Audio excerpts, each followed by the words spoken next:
So for this project, I decided to do a mixtape cover art for an upcoming music project. Um, the creative thought process really comes from the title being abstract vision, so I wanted to go with an eye and whatnot, and I've actually kind of had some inspiration from this project from a previous project a friend was working on, where he did this cover art, which I really liked the eye in this, but I felt like everything else was kind of bland, so I wanted to kind of beef that up a little bit. I didn't initially plan on using the eye that my friend did, but I felt like it looked better than anything else I could find, and I'm not quite skilled enough yet in the program to make something like that. So I credit him on that. So I basically started out with a tie-dye background and then added the eye in, and then from there I got it positioned the way I liked, and then started adding the text and experimenting with different fonts and whatnot to get what I like to be almost like a blurry text, so it's kind of hard to read, kind of gives you that feeling of abstract vision.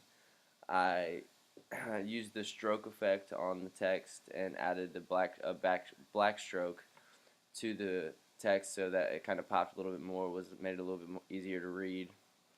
Um, the parental advisory I found online, which is basically like a 3D kind of one, so it kind of gave it a different look than just a normal parental advisory.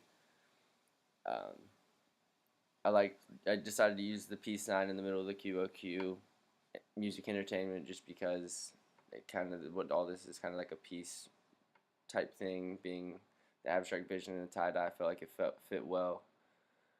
Decided to use the yin yang sign as the enlarged pupil because it's all about peace. Basically, is this whole message in this.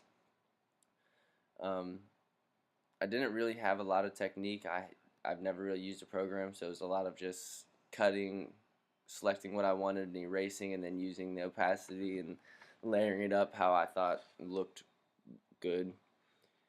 Um, Overall, I really enjoyed doing this project, and it gave me a free reign of creativity. I like the way everything kind of flows together as the eye kind of blends with the background, and then the tie-dye melting out of the eye kind of blends right back into the tie-dye as the background. I think the yin-yang fits perfectly as the pupil, and I think overall it's just a well-constructed project in my opinion. But I guess that's for everybody else to judge. Hope you enjoy it.